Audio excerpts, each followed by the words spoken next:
신경으로 신앙 고백하시겠습니다. 나는 전능하신 아버지 하나님 천지의 창조주를 믿습니다. 나는 그의 유일하신 아들 우리 주 예수 그리스도를 믿습니다. 그는 성령으로 잉태되어 동정녀 마리아에게서 나시고 본디오 빌라도에게 고난을 받아 십자가에 못 박혀 죽으시고 장사된 지 사흘 만에 죽은 자 가운데서 다시 살아나셨으며 하늘에 오르시어 전능하신 아버지 하나님 우편에 앉아 계시다가 거기로부터 살아있는 자와 죽은 자를 심판하러 오십니다. 나는 성령을 믿으며 거룩한 공교회와 성도의 교제와 죄를 용서받는 것과 몸의 부활과 영생을 믿습니다. 아멘.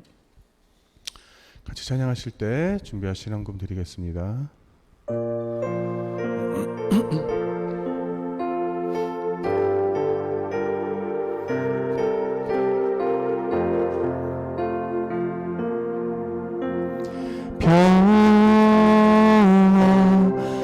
하나님의 평강이 당신의 삶에 넘쳐나기를. 평화 하나님의 평강이 당신의 삶에 가득하기를 축복합니다. 기쁨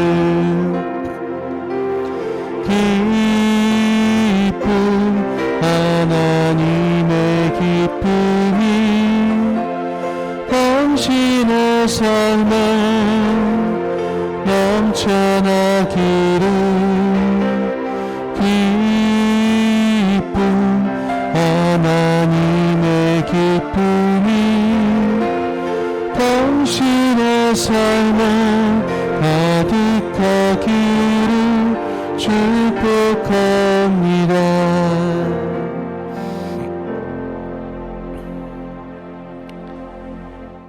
기도하시겠습니다. 하나님 감사합니다. 오늘도 주님께서 우리 아이들 이전에 불러주시고 저희들 주 앞에 나와 온전히 예배드릴 수 있음이 얼마나 감사한지 모릅니다. 부족하지만 주님께서 우리 아이들 하나하나 붙잡아 주시며 이 아이들의 신앙과 이 아이들의 건강과 이 아이들의 영혼과 이 아이들의 그 가정 가운데 모든 우리의 그 인생 가운데 주님께서 관여하여 주시었고 이 아이들을 통해서 주님께서 영광받아 주시옵소서. 저희들 부족하지만 또 이 세상이 너무나 혼탁하지만 그 어려운 상황에서도 온전히 주의 말씀만 붙잡고 나갈 수 있기를 원합니다. 반드시 저희들 주님 그 천국 가는 그 길까지 온전히 주님과 그 동행하는 그 삶 가운데 거할 수 있도록 함께하여 주시옵소서. 이 모든 말씀 예수님의 이름으로 기도합니다. 아멘.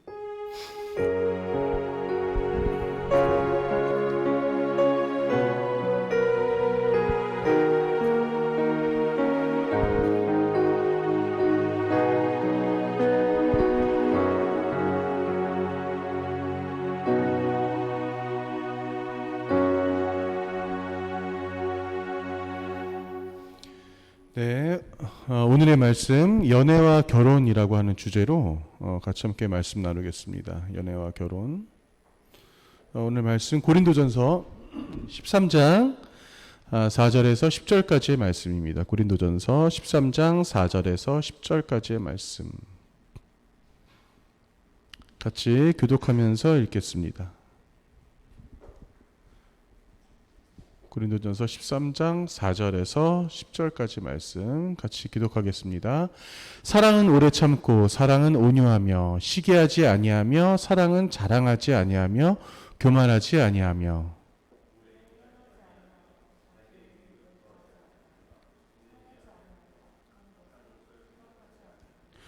불의를 기뻐하지 아니하며 진리와 함께 기뻐하고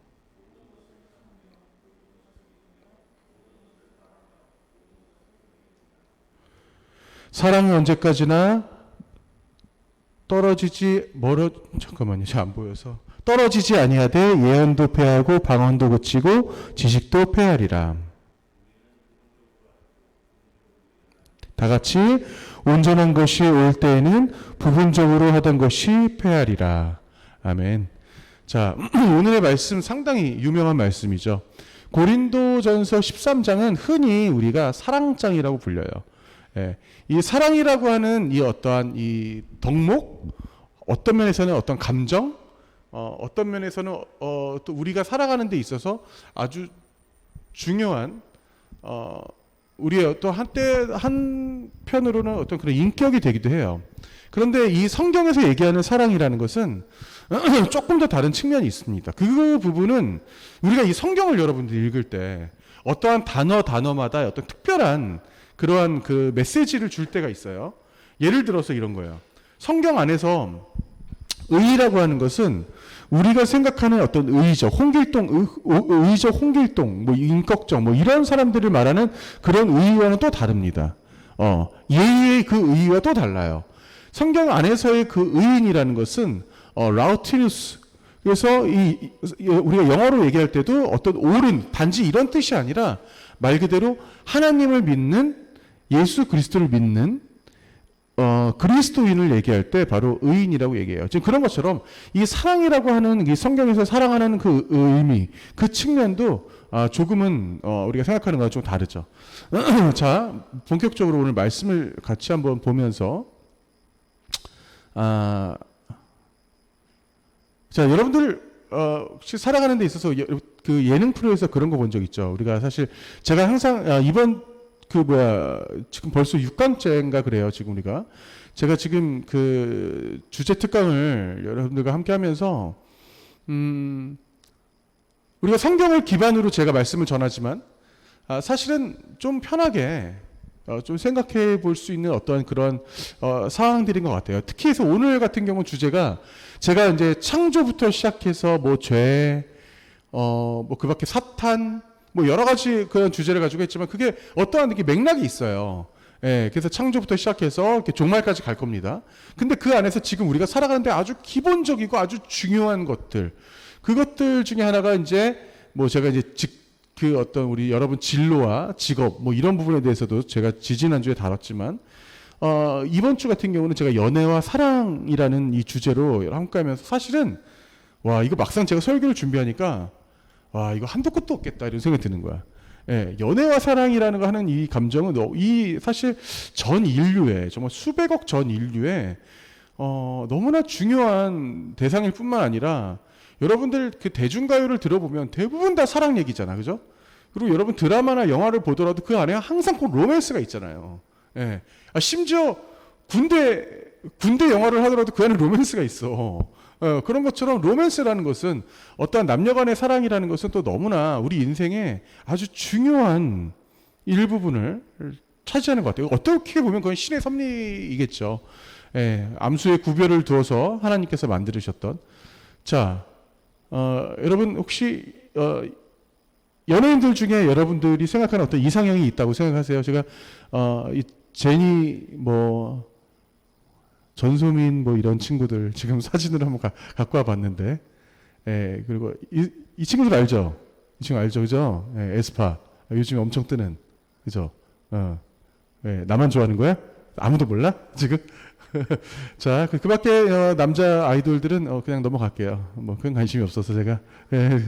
자, 그래서 이렇게 여러분들 가운데도 이제 우리가 흔히 생각하게 돼요. 연예인들 보면서 저들 가운데 내 이상형 있는데 나는 저 정도 그래도 공유 정도는 돼야 내가 그래도 시집가지 않을까 이런 말도 안 되는 생각들을 하는 그런 사람들 많아요. 그래서 근데 우리가 이제 그런 또 상상을 하면서 또 살아가잖아, 그죠?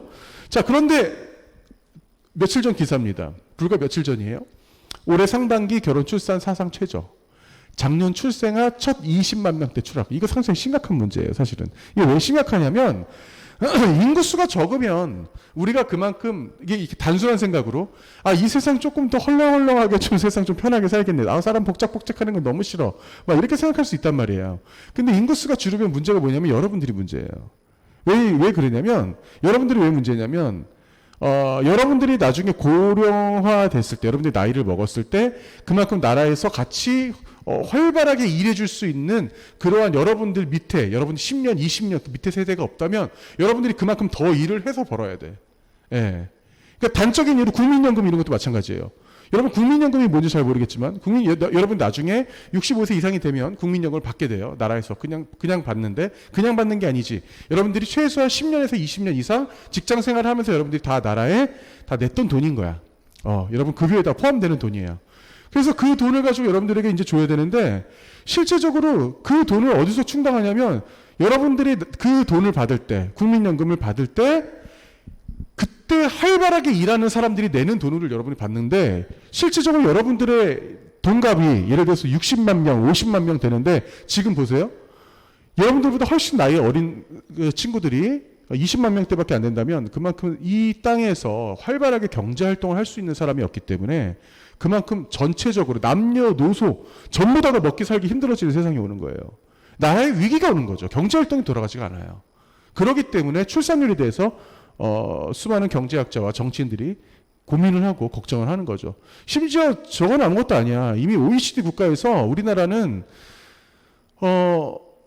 부부가 있다 하더라도 이미 부부가 있다 하더라도 그러니까 결혼을 안 한 사람은 아예 제쳐두고 결혼을 한 사람 사이에서도 실질적으로 아이 출산율이 0.8명밖에 안 돼요. 한 명도 안 되는 거야, 여러분. 0.8명이 뭐야?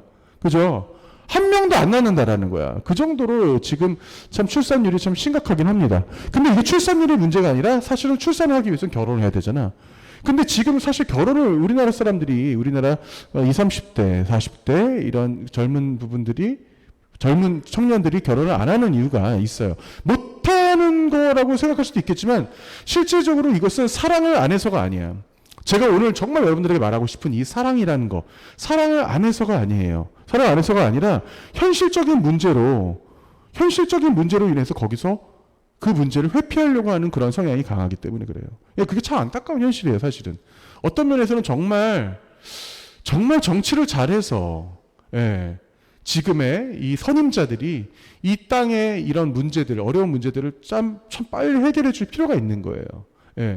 지금 이제 여러분들, 직장 생활을 하는 우리 선생님들도 있지만, 이 직장 생활을 해봐도 마찬가지예요. 하는 사람들 가운데서도 지금 특히 30대 같은 경우에는 결혼과 어떠한 출산에 대한 생각을 아예 접어둔 채, 특히 그거를 포함해서 집 사는 문제, 모든 것을 다 접어버렸어. 왜냐하면 집을 사는 데 있어서 여러분, 5년 동안, 여러분이 예를 들어서 5년 동안 아무것도 안 하고 여러분들이 번 돈을 꼬박꼬박 10원 한 장 쓰지 않고 다 모은다 하더라도 여러분 전세도 못 들어가. 전세도 못 들어가요. 이 세상이 그런 세상이야. 그러니까 지금 30대, 40대 청년들이 결혼 안 한 청년들이 어떻게 하냐면 집을 안 사고 비싼 차를 사요, 차라리. 나 진짜 차나 좋은 차 타고 다녀야지 하면서 그냥 비싼 차를 사버리더라고. 이 세상이 참, 그런 것들은 뭐 바람직하다, 바람직하지 않다의 문제가 아니라 어떤 면에서는 참 해결을 해야 되는 문제이지 않나라는 생각을 합니다. 하지만 그 이면에 그럼에도 불구하고 하나님께서 우리에게 아담과 하와를 만들어 주셨듯이 지금 이 땅에 그 아담과 하와들도 여전히 존재하고 있고요. 하나님께서 만들어 주신 그 은혜 따라서 우리는 이렇게 살고 있어요. 자, 보세요. 왼쪽 게 이쉬라고 발음을 하고요. 오른쪽 게 이샤라고 발음을 합니다. 지금 히브리어 같은 경우는 왼쪽에서 오른쪽으로 읽어요. 아니, 오른쪽에서 왼쪽으로 읽어요. 반대입니다. 그래서 생긴 게 약간 비슷하죠. 그래서 이쉬에서 파생된 단어가 이샤예요. 왜냐하면 하나님께서 아담을 만들고 아담의 갈비뼈로 하와를 만드셨기 때문에 언어 자체도 저렇게 쓰인다고 볼 수가 있어요. 히브리어입니다. 이쉬, 이샤. 혹시 들어본 적 있어요, 여러분? 이쉬, 이샤. 들어본 적 있죠? 그죠? 어디서 들어봤게? 찬양을 많이 듣는 사람들 알아요. 김보규의 이씨가 이샤에게라고 하는 그런 찬양이 있어요. 저도 그 찬양을 우연찮게 발견했어요. 여러분, 할 일 없이 집에서 그냥 남의 카톡 프로필 볼 때 있잖아. 남의 카톡 프로필 이렇게 넘기다가, 우리 교회 어떤 아이의 음악이 있더라고요, 거기 안에. 그래서 딱 제목을 봤는데, 제목이 너무 매력적인 거야. 제목이 이씨가 이샤에게.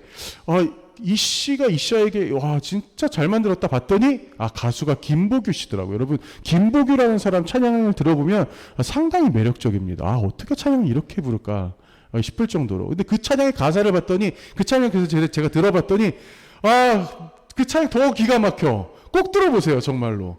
그 찬양대로만 살면 정말 행복하게 살 것 같아.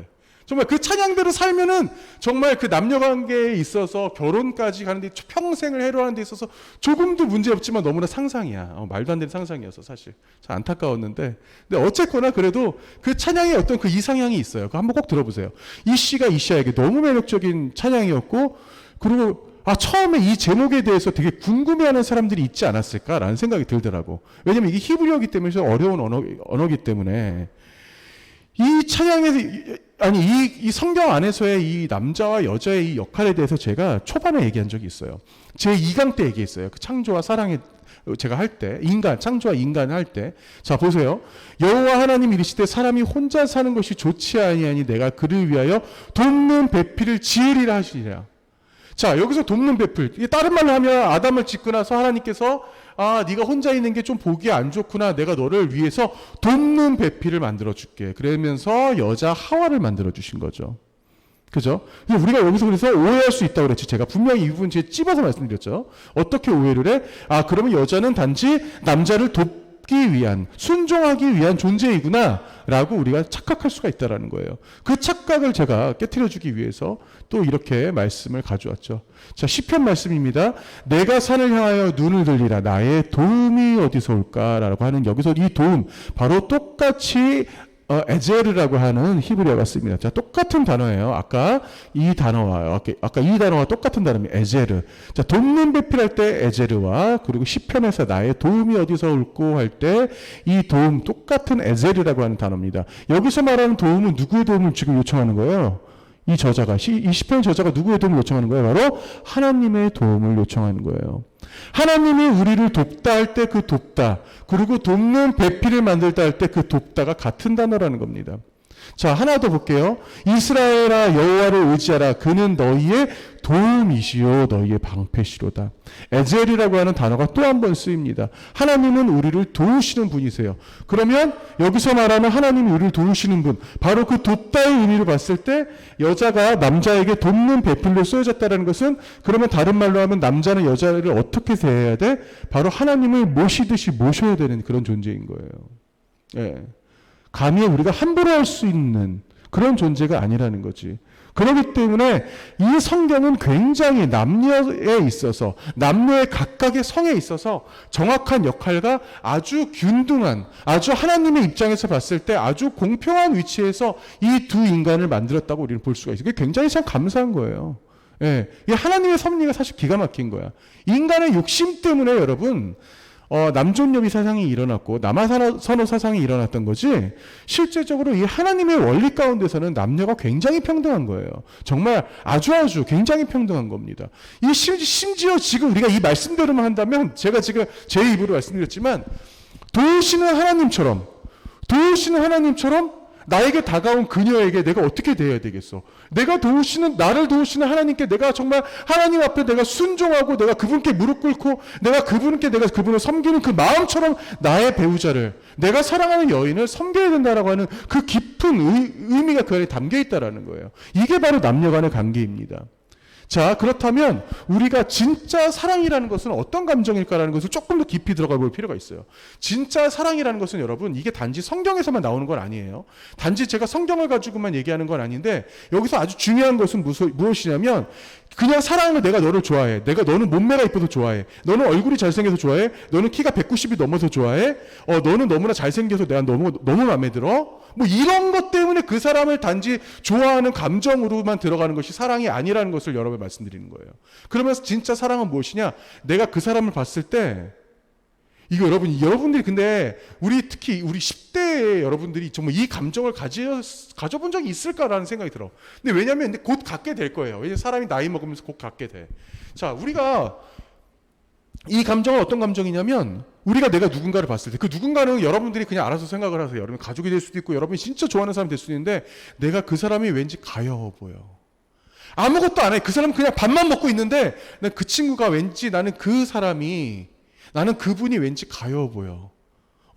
그 사람은 아무것도 안 하고 그냥 쿨쿨 코 골면서 자고 있는데, 나는 그 사람의 얼굴을 볼 때 어느 순간 갑자기 그 사람이 불쌍해 보여. 여러분, 이게 사랑이에요, 사실은. 여러분, 사실 이게 사랑입니다. 남들은 그 사람을 봤을 때 아무런 감정이 느껴지지 않지만 나는 그 사람을 봤을 때 왠지 그 사람이 가엾고 그 사람이 불쌍해 보여. 이거를 성경에서 제일 많이 얘기하는 표현으로 바로 긍휼히 여긴다라고 표현하는 거예요. 예. 이 긍휼히 여겨지는 이 마음이 들 때 정말로 그 사람을 내가 사랑하고 있다는 것을 여러분들이 알 수가 있는 거예요. 그래서 여기서 중요한 게 뭐냐면, 그렇다면 여러분들을, 과연 나를 진짜 긍휼히 여기는 사람은 누굴까? 잠깐만 생각해봐도 우리는 알 수가 있어요. 물론 내가 긍휼히 여김을 받고 있을까? 라는 생각을 할 수도 있는데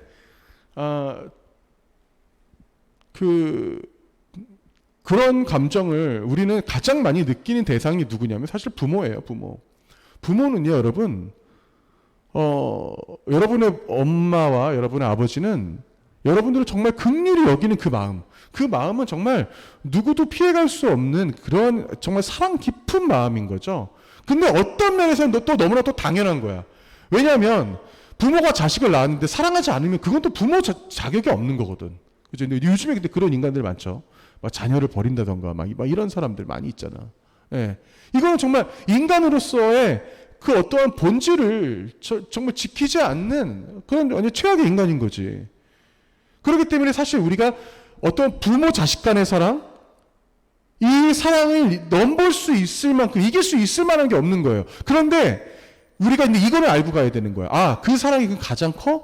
그럼 그 사랑이 가장 커? 그렇다면 여러분들이 긍휼히 여김을 받았다면 그럼 나는 누구를 긍휼히 여겨야 될까? 나는 누구를 긍휼히 여겨야 될까? 라고 생각했을 때 거꾸로 여러분들의 부모와 나중에 여러분들이 자녀를 낳았을 때 그 대상들을 긍휼히 여기는 건 솔직히 말하면 일도 아니야. 그건 쉬운 일이에요. 예, 여러분들이 철이 들었을 때 부모를 긍휼히 여기는 거, 여러분들이 낳은 자녀, 여러분들이 애써 낳은 자녀를 긍휼히 여기는 게 뭐가 어려워? 그거 어떻게 보면 당연한 거지. 근데 진짜 어려운 게 뭔지 알아요? 내가 진짜 사랑하는 사람, 나랑 같이 사는 사람, 내 배우자를 긍휼히 여기는 게 생각보다 쉽지 않은 일이라는 거야. 그래서 제가 오늘 지금 이 감정에 대해서 이 얘기를 제가 지금 조금 더 길게 한 거예요. 자, 보세요. 이게 사실 좀 생뚱맞은 질문이지만 우리가 얼만큼 사랑해야 결혼이 가능할까? 이런 단계에서는 이걸 생각할 수 있는 거예요. 지금 예를 들어서 연애를 어떠한 배우자감이 아니더라도 연애를 해본 사람들은 알겠지만 내가 이런 고민들을 하게 돼요. 이 사실 나이를 조금 한두 달 먹게 되면 사실 요즘에 친구들 보면 20대 초반에도 이런 생각을 하긴 하더라고. 왜냐하면 내가 남자친구를 만났을 때 만나는 그 순간부터 결혼을 생각한다고 해요. 아이들이. 예, 한번 생각해 보는 거지. 해볼 수도 있는 거지. 그죠? 내가 이 사람이랑 살면 내가 어떨까라는. 근데 단지 그 사람이 좋아서 그 사람을 내가 사랑해서 그런 감정을 가질 수는 있지만 내가 정말 결혼을 결정하는 그 순간 내 그 사랑이란 감정은 어느 정도여야 될까라는 것을 우리가 생각할 수 있는 거예요. 자, 이것은 결코 그 쉬운 사랑의 범주에 들진 않아요. 그런데 정말 쉽게 단적으로 말하면 남자의 입장에서 봤을 때는 내 목숨을 버릴 수 있어야 돼요. 사실 내 목숨을 버릴 수 있을 만큼 내가 소중히 섬길 수 있는, 제가 아까 말씀드렸죠. 섬겨야 된다고.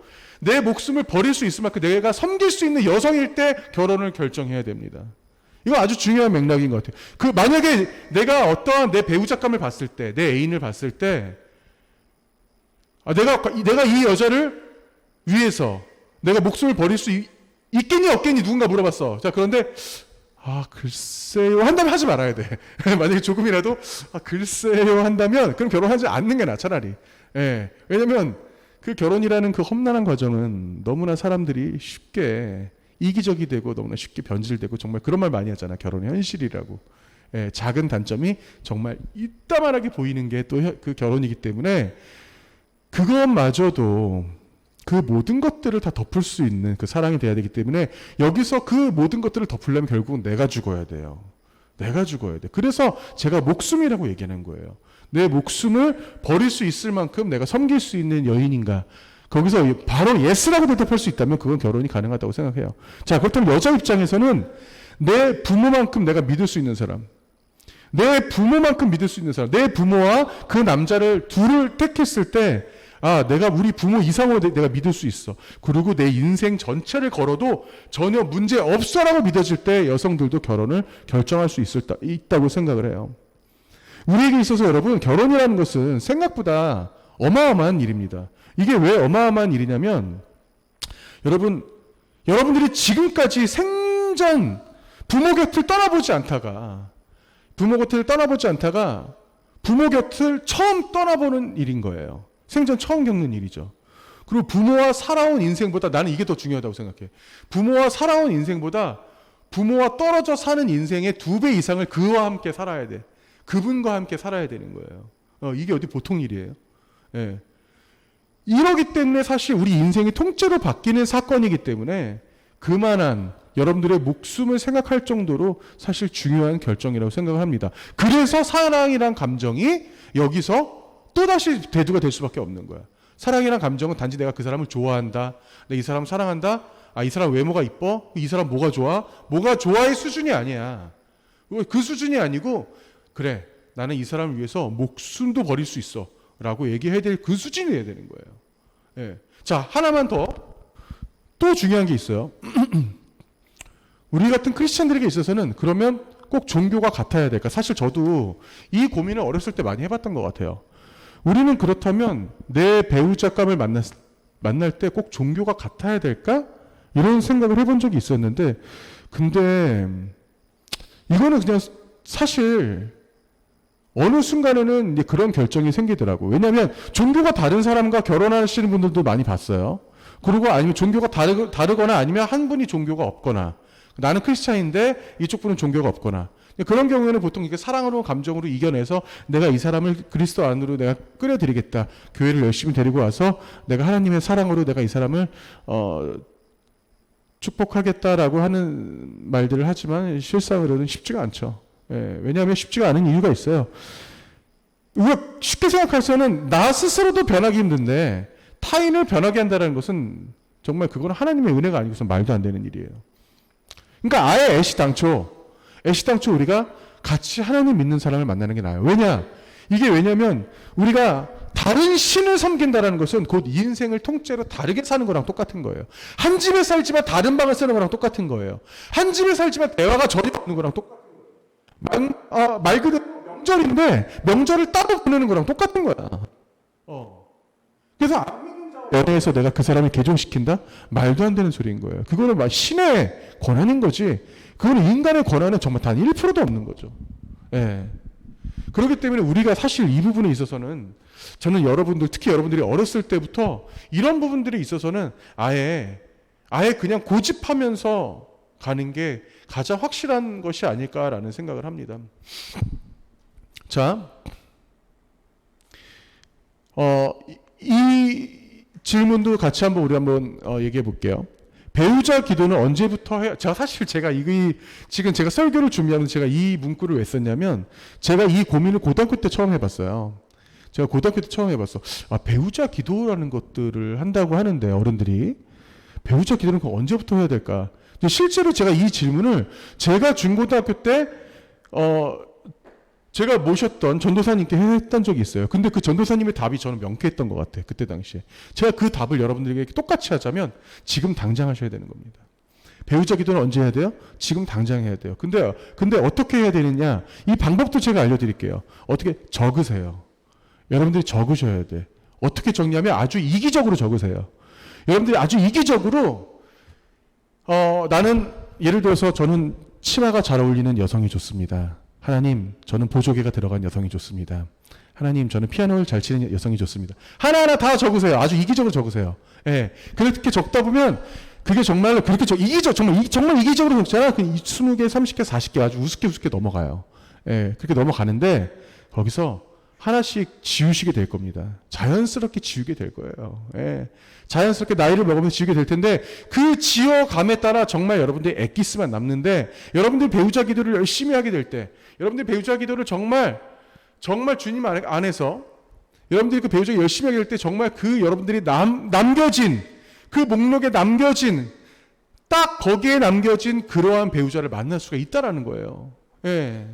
너무나 중요한 사실인 거예요. 그렇기 때문에 배우자 기도가 너무나 중요할 뿐만 아니라 여러분들의 인생을 좌우하는 문제인 겁니다. 배우자 기도라는 것은. 그래서 여러분들이 지금부터라도 우리 건욱이 영찬이 반드시 메모지에다가 깨끗한 메모지에다가 적어서 이 리스트를 만들기 바래요. 우리 선생님도 마찬가지고. 예. 그렇기 때문에 이 배우자 기도라는 것은 사실 구체적으로 여러분들이 그 목록을 적어서 기도하는 게 상당히 좋아요. 사실 제가 구체적으로 목록을 적으라고 얘기했지만 이거는 배우자 기도만 그런 게 아니다.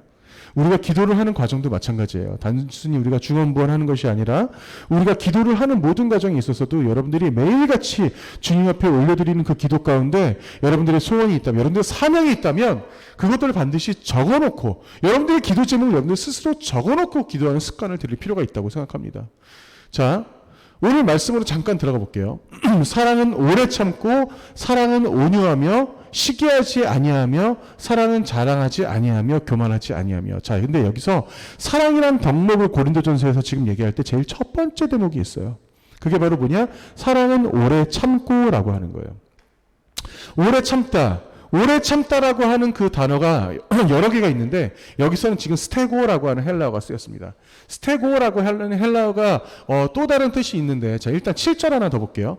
모든 것을 참으며 모든 것을 믿으며. 자, 7절에 한 번 더 반복돼요. 모든 것을 참으며 모든 것을 믿으며.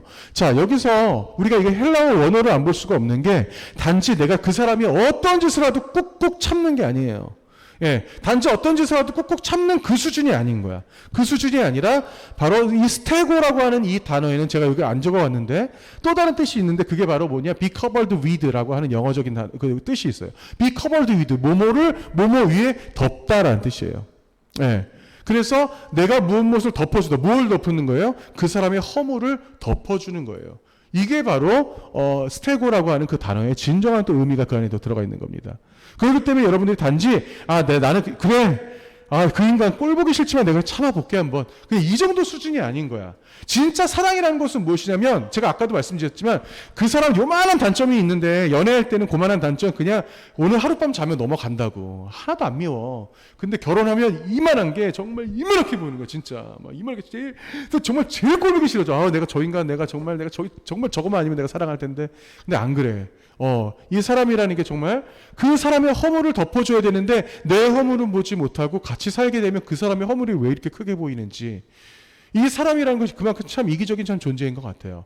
자, 그런 것처럼 여러분, 이 스테고라는 단어인 것처럼 이 바울 서신에서 고린도전서의 13장에서 이 말씀을 하는 것은 정말 오래 참고라는 그 의미가 정말 누군가의 허물을 덮어준다라는 그 의미인 건데 우리가 그 덮어준다라는 것이 사실 쉽지 않은 거예요. 근데 쉽지 않은 건데 바울 서신에서 왜 이런 표현을 썼을까 저도 사실 잠깐 고민을 해봤어. 그런데 그것은 무엇이냐면 다시 한번 우리가 돌아가자면 이 부모의 사랑을 생각했을 때 부모의 사랑과 이게 아주 밀접한 그 관련이 있는 것 같아요. 그게 왜 그러냐? 바로 부모는 여러분들의 허물을 조금도 쳐다보지 않기 때문에 그래요. 우리가 부모의 사랑을 생각해야 되는 이유가 뭐냐면 부모의 사랑만큼 내가 그 배우자를 사랑해야 그 사랑의 결실이 맺어지기 때문인 거야. 그게 너무나 힘든 거기 때문에 제가 그거를 다시 한번 강조해서 말씀드릴 수밖에 없는 거예요. 부모의 사랑은 아가페의 사랑과 같아요. 수없이 덮어주고 수없이 믿어주고 우리가 아무리 속여도 끝까지 믿어주는 바로 그 사랑. 그 사랑이 또 진정한 우리의 그 사랑이 아닌가라는 생각을 합니다. 전 인류에게 있어서 여러분들에게 전 인류에게 있어서 이 사랑이라는 이 고민, 이 사랑이라는 감정 자체가 얼마나 참 위대한지 몰라요. 자, 지금 베드로전서 지금 4장 7절 잠깐 볼게요. 만물의 마지막이 가까이 왔으니 그러므로 너희는 정신을 차리고 근신하여 기도하라. 자, 근신하여 기도하라라고 지금 명령 그 다음 구절이 생뚱맞게도 무엇보다도 뜨겁게 서로 사랑할지니 사랑은 허다한 죄를 덮느니라. 자, 이게 지금 보세요. 베드로가 쓴 글이에요. 베드로가 썼는데 저는 이 문체만 보더라도 베드로 참 열정적인 인간이다 이런 생각을 하게 됐어. 이 베드로 전서에 여러분 보세요. 무엇보다도 우리가 성경 안에서 여러분 베드로라는 사람을 보면 굉장히 다혈질적이잖아. 물 위를 걷는 예수님 보면서 예수님 저도 걸어가 볼게요 하면서 뛰어들잖아. 물 위에. 아니 그 폭풍이 치는 그 위에 본인이 걷겠다고 뛰어들잖아. 굉장히 열정적이고 굉장히 다혈질적인 사람인데 아마 베드로에게 사랑을 받았던 베드로의 아내는 저는 굉장히 행복했을 거라고 생각을 해요. 왜냐하면 베드로는 사랑도 뜨겁게 했을 것 같아. 그러니까 본인도 저렇게 쓰는 거 봐봐. 무엇보다도 뜨겁게 서로 사랑할지니 사랑은 허다한 죄를 덮느니라. 여러분, 제가 오늘 이 말씀을 준비하면서 사실 이 사랑이란 감정은 너무나 어려워. 사실은 쉬운 건 아니야. 제가 아까 말씀드렸죠. 결혼을 하기까지, 내가 결혼을 결정하기까지 그 정도 수준 돼야 돼. 남자는 못해도 내가 그 여자를 위해서 목숨은 버려야 돼. 최소한 그 정도의 각오 이상은 돼야 되고, 여자는 내 부모보다도, 나를 키워주고 나를 사랑해주고 나밖에 없다고 하는 내 부모보다도 내가 더 믿을 수 있는 그 남자여야지만 결혼을 결정할 수 있는 거예요. 그만큼 사랑이란 감정은 쉽지 않은 거야. 아주 어렵지만, 하지만 저는 이 말씀을 준비하면서도 어떤 생각을 했냐면, 이 베드로의 말씀을 보면서 여러분들이 정말 뜨거운 로맨틱한 사랑을 반드시 이룰 수 있는 사람이었으면 좋겠어요. 가끔 우리 로맨틱 영화 보면서 정말 이 영화 참 아름답다, 참 재밌다, 이런 생각을 할 때가 있잖아. 제가 저도 사실 영화를 너무 좋아하다 보니까 영화에서 그 로맨틱 영화도 참 많이 보는 편이거든요. 그런데 좀 오래된 영화긴 하지만 어떠한 사랑의 끝을 보여주는 영화는 저는 타이타닉이었다고 생각을 해요. 왜 타이타닉에서 그 장면이 제가 왜 기억에 남냐면, 그냥 뭐 사랑하고 뭐 같이 여행 가고 즐기고 이러한 장면들도 상당히 재밌고, 뭐 어떤 그 안에 환타지도 있고, 뭐 그 비포 선라이즈처럼 막 진짜 하룻밤에 모든 것들을 끝내는 어떤 뭐 그런 사랑도 있고, 있지만 타이타닉 같은 경우는 여러분 배가 무너지죠. 여러분 본 적 있죠? 본 사람들이 많이 있죠. 배가 파손이 되죠. 그래서 모든 사람들이 다 수장돼서 죽죠. 근데 그 와중에 그때 당시엔 젊었던 디카프리오라고 하는 이제 그 영화 배우가 캐슬 윈슬릿이라고 하는 같이 나오는 그 여배우 이렇게 사랑하는 그 관계로 나오는데, 자신이 사랑하는 여인을 작은 뗏목 위에다가 올려줍니다. 근데 그 뗏목 위에 다른 사람들이 막 몰려오니까 그 다른 사람들 다 물리쳐요. 이 뗏목은 2사람 이상 타면 아마 금방 다 같이 죽게 될 거라고. 당신들이 이 뗏목에 가까이 오면 당신들이 이 뗏목에 손이 닿기 전에 내가 당신들을 먼저 죽여버릴 거라고, 이렇게 얘기를 합니다. 그러면서 본인도 그 뗏목에서 내려와요. 예, 그 추운 겨울에. 예, 그 바닷속에서 그 덜덜 떨면서 그 케이트 윈슬릿을 붙잡고 케이트 윈슬릿을 계속 쓰다듬어 줍니다. 예, 체온이 떨어질까봐. 그러면서 본인은 결국엔 저체온으로 그 물에 빠져 죽어버리죠. 이 영화에서는 단편적으로 이렇게 나타나긴 하지만, 사실은 이 모습이 어떻게 보면 우리가 살아가는 데 있어서 참 그 정도 사랑을 한 번은 좀 해봐야 되지 않을까? 라는 생각을 하게 되는 것 같아요. 그런데 여러분, 성경에서, 제가 단지 사역자라서 이런 얘기를 하는 게 아니라, 근데 여러분 성경에서 진짜 로맨틱한 사랑을 보여준 사람이 하나 있어요. 진짜 로맨틱한 사랑을 보여준 사람은 사실은 이 성경 속에 사실 예수님입니다. 어떤 여인을 사랑한 것이 아니라 진짜 온 인류의 그 사랑의 그 정신을 보여주신 분이라고 생각을 해요. 자, 대표적으로 간음을 해서 찾아온 여인이 있습니다. 찾아온 게 아니지. 간음을 해서 수많은 유대인들이 돌로 쳐 죽이기 직전이었어. 네, 이 여자도 이미 자신의 죽음을 예감했을 거야. 자, 그랬을 때 예수님이 이 여자를 감싸면서 아무도 돌을 못 던지게 딱 막은 가운데 예수님이 한마디 던지죠. 그랬더니 그 사람들이 다 떠나요. 자, 예수님께서 한마디 던졌어요. 그 말씀이 뭐였어요? 죄 없는 자가 가장 먼저 돌을 던져라. 어느 누구도 돌을 들 수가 없었어요. 어느 누구도 돌을 들 수가 없었어. 예수님의 사랑이 기가 막힌 건 뭐냐면요, 우리의 목숨을 구해주는 사랑이에요. 예, 우리의 영혼을 구하는 사랑인데, 그 이면에는 우리의 마음을 먼저 치유해줘. 그게 너무 감사한 거예요, 사실은. 이 상황에 있어서 그 여인은 자신이 살아왔던 지금까지 인생의 최고의 사랑을 겪게 된 거예요. 그 얼마나 기가 막힌 사랑인지 몰라요, 여러분. 그리고 제가 여러분에게도 몇 번씩 설교했던 내용 있죠. 제가 너무나 지금도 너무나 그 사랑하는 그 대목. 예수님 옷자락 붙잡은 여인 아시죠? 그 혈루증 여인. 그 여인이 왜 중요하냐면, 여러분, 그 당시의 혈루증은 곧 죄인이었어요. 그때 당시에 질병을 갖고 있는 사람 중에 상당수는 내가 죄를 지었기 때문에 내가 이 병을 가졌다라고 생각을 했기 때문에 그래요. 그런데 예수님이 그 여인을 고쳐주면서 뭐라고 얘기해요? 내가 네 병 다 고쳤다, 이제 돌아가라라고 얘기하지 않았어요. 어떻게 얘기했어요? 네 믿음이 너를 고쳤다라고 얘기했어요. 이건 무슨 말이야?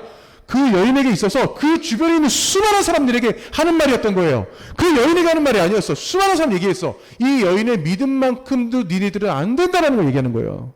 이 여인의 믿음이 이 여인을 스스로 살렸듯이 이 여인은 죄인이 아니라는 것을 이 여인의 마음을 먼저 감싸주는 예수님의 깊은 사랑이 있었던 거예요. 자, 또 하나 얘기해 볼까요? 아까 제가 말씀드렸죠. 베드로가 물 위를 걷는 과정. 자, 베드로가 물 위를 걷기 전에 제자들이 막 난리가 났어요. 막 무서워하고 두려워하고 있는데 그 와중에 웬 흰옷을 입고 있는 유령 같은 자가 또 와요. 그래서 얘네들 막 난리가 났어. 막 그냥 막 무서워서 막 난리가 났습니다. 그랬을 때 예수님이 그 폭풍이 있는 그 바다 가운데서 폭풍이 있는 바다 가운데서 어쩔 줄을 모르는 그 제자들에게 그 제자들을 살려주기 위해서 폭풍아 잠잠해져라 말씀으로 그 모든 것들을 물리칠 수 있었는데 예수님이 여러분 성경 꼭 찾아보세요. 이 기가 막힌 게 뭐냐면 예수님이 제일 먼저 하신 말씀이 뭔지 아세요? 예수님이 폭풍아 잠잠해져라가 아니었어요. 내가 왔다. 나니 걱정하지 말아라. 제자들의 마음을 먼저 만져주는 겁니다. 제자들의 마음을 먼저 안심시켜 주시는 거예요. 어떠한 사랑의 극치를 보여주는 분이 사실은 이 성경에서의 예수님 같은 분인 거예요. 지금 이 자리에 우리 학생은 없고 선생님들만 지금 여자들이 있지만 이 우리 여성분들은 정말 예수님 같은 사람이 사실 이상형이 되어야 되는 거예요. 정말 로맨틱한 남자, 정말 배려 있는 남자, 정말 사랑 아니면 어떤 것도 없는 그런 남자. 남자들도 마찬가지입니다. 예수님 같은 남자가 돼야 돼요. 어떠한 상황에서도 용서할 수 있고 어떠한 허물도 덮어줄 수 있는 그러한 남자. 어쩌면 이 사랑의 어떠한 그 최고조의 그런 사랑을 보여주시는 가장 로맨틱한 사람이 이 땅에 하나님이 인간이 되어 오셨던 그 예수님의 모습이지 않나라는 생각을 합니다. 전혀 예상치 못한 방법들로 치유하시면서 그들의 마음까지 상처를 품어주시는 우리 예수님, 여러분들에게 있어서는 우리가 연애와 어떠한 그 결혼을 결정하는 데 있어서는 그래도 다행이에요. 우리에게는 어떤 그 기준이 있다라는 것이. 이 모든 과정 속에 반드시 여러분들이 그 사랑과 그 사랑을 또 실천하는 사람이 되어서 여러분들이 정말 나중에 여러분들이 결혼을 결정할 때 정말 명확하게 그 기준대로 살아갈 수 있는 사람입니다. 자, 같이 찬양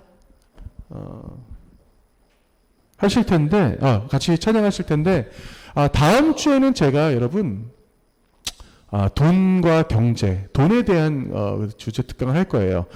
그 안에는 우리가 돈을 어떻게 생각해야 되는지도 있겠지만 또 한편으로는 여러분들이 돈을 정말 잘 다룰 수 있는 그런 방법들, 이건 단지 어떠한 그냥 돈을 잘 벌기 위한 뭐 이런 건 아니지만 그런 또 내용들이 있을 겁니다. 하지만 그 이면에 저는 돈보다도 더 중요한 것이 바로 지금 오늘 같이 함께 나눴던 이 주제였기 때문에 이것이 더 우선되었던 것 같아요. 여러분들이 주님의 은혜 가운데 거할 수 있기를 원합니다. 같이 찬양하겠습니다.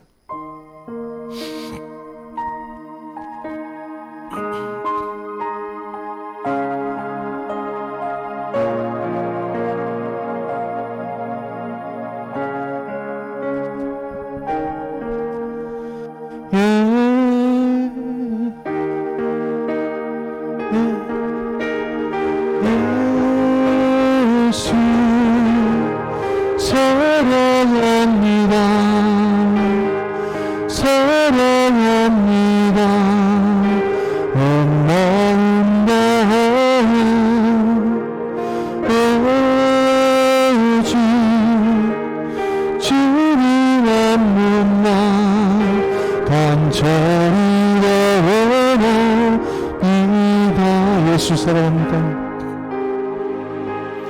예수 사랑합니다. 사랑합니다. 온 마음 다해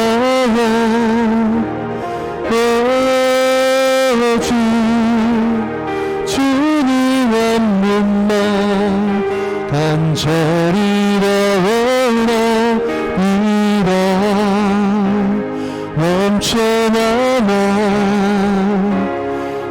넘쳐나나 주를 향한 내 속에 하나님 주님께 날 이끌어 주소서. 주님을 내어라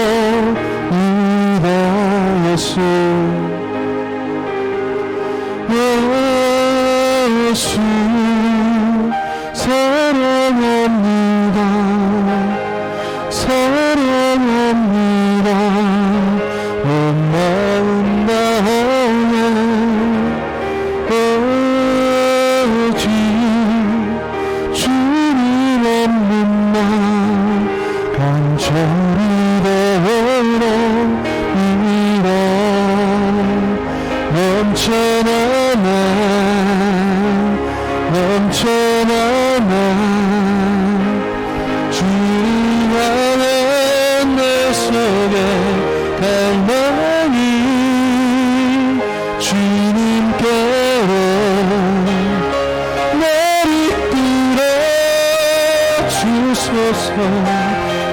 이미가 원해 이미가 넘쳐나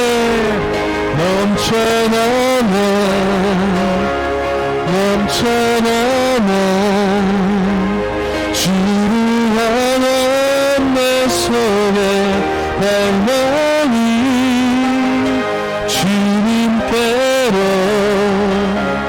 나를 끌어주소서. 주님을 원합니다.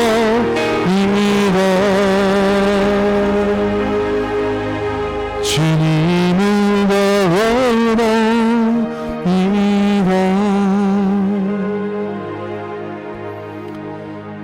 이 시간 오늘 말씀을 기억하면서 주님, 제가 누군가에게 사랑받는 사람도 되길 원하지만 누군가를 뜨겁게 사랑할 수 있는 사람이 될 수 있도록 해달라고 이 시간 다 같이 한 마음으로 기도하겠습니다. 반드시 인내하며 누군가의 허물을 덮으며 내 죽음보다 더 사랑할 수 있는 그런 사람 만날 수 있게 해달라고 이 시간 뜨겁게 기도하시겠습니다. 하나님 감사합니다.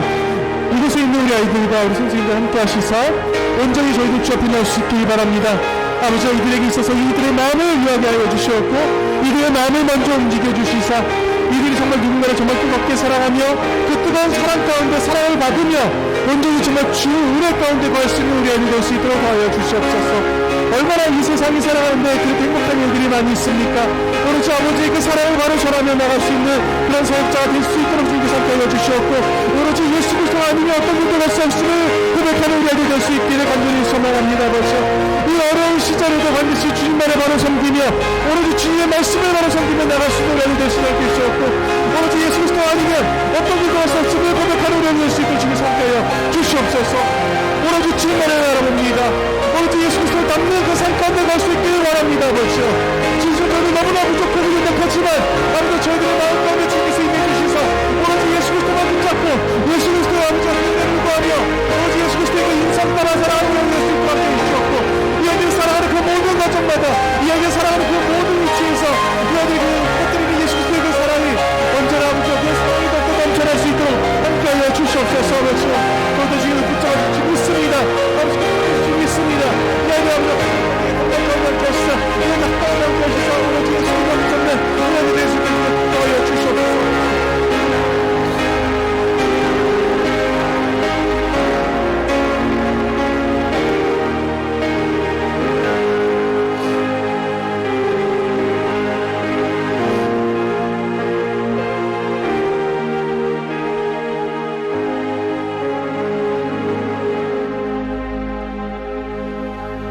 하나님 감사합니다. 너무나 저희들은 너무나 주님의 그 사랑 가운데 거한다고 하지만 때로는 저희들이 그 사랑을 제대로 전하지 못할 때가 많이 있습니다. 나 스스로를 생각하면서 너무나 이기적인 상황 가운데는 저희들이 거하기 쉽지만 타인을 사랑하고 누군가의 허물을 덮어주고 인내하는 것이 이렇게나 힘든 일임을 다시 한번 저희들이 깨닫습니다. 아버지, 오늘 주신 말씀이 너무나 감사합니다. 우리 아이들 살아가는 데 있어서 모든 과정 속에 진정 어디서나 긍휼함으로 살아가며 또 그 사랑받는 아이들로 성장하며 또 이 아이들이 그 온전한 사랑을 바로 전하며 살아가는 이 세상 가운데 그 온전한 사랑 가운데 거하는 우리 아이들 될 수 있도록 함께하여 주시옵소서. 예수님께서 먼저 붙잡아 주시며 이 아이들을 통해서 주님께서 기도하여 주시며 이 아이들을 위해서 주님께서 안수하시며 함께하여 주시옵고 우리 아이들의 가정마다 주님께서 거하셔 그 가정에 더욱더 그 큰 사랑의 그 기쁨 가운데 거할 수 있는 우리 생수교회 중고등부 될 수 있도록 함께하여 주시옵소서. 또 한 주간도 모든 것을 주님께 의탁하오며 이 모든 말씀 예수님의 이름으로 기도합니다. 아멘. 주기도문으로 한 목소리로 주기도문 하시겠습니다. 하늘에 계신 우리 아버지, 아버지의 이름을 거룩하게 하시며 아버지의 나라가 오게 하시며 아버지의 뜻이 하늘에서와 같이 땅에서도 이루어지게 하소서. 오늘 우리에게 일용할 양식을 주시고 우리가 우리에게 잘못한 사람을 용서하여 준 것 같이 우리 죄를 용서하여 주시고 우리를 시험에 빠지지 않게 하시고 악에서 구하소서. 나라와 권능과 영광이 영원히 아버지의 것입니다. 아멘.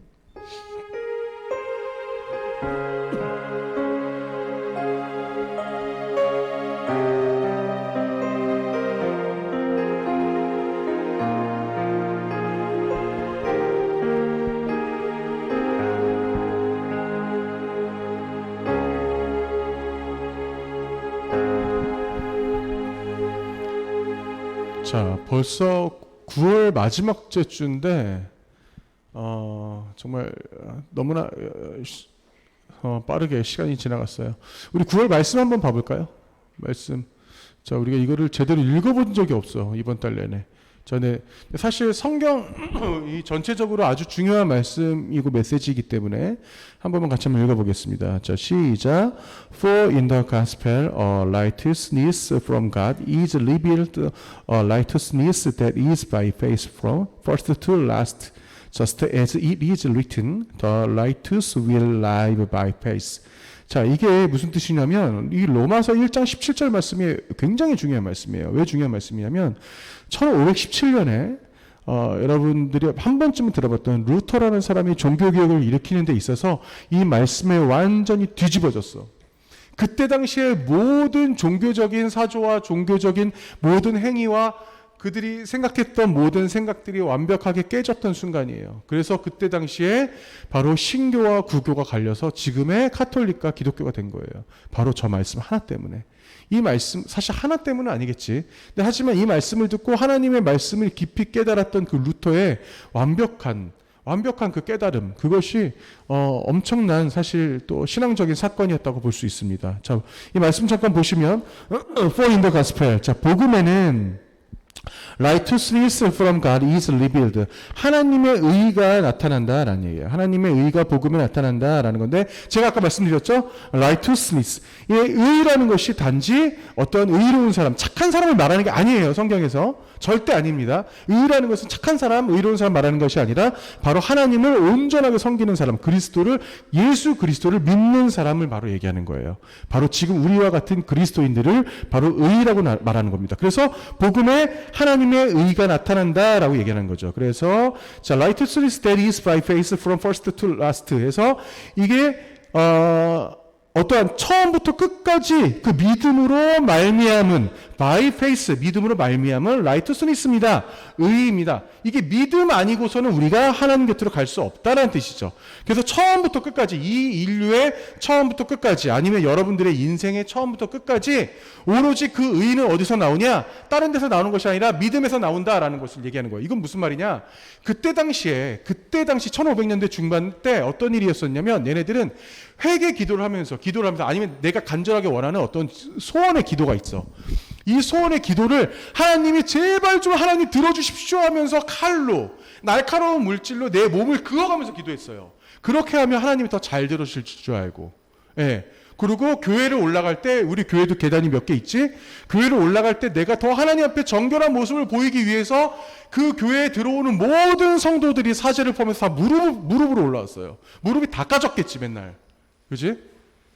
그러한 행위적인 모습이 하나님 앞에 중요하다고 생각했던. 근데 이 말씀에 완전 루터가 깨져버린 거야. 왜? 왜 깨져? 그 모든 의인은 어디서 나타나? 믿음에서 나타난다는 거야. 너희들이 보여주려는 것을 보여주지 마. 왜 자꾸 눈으로 보여주려고만 하냐?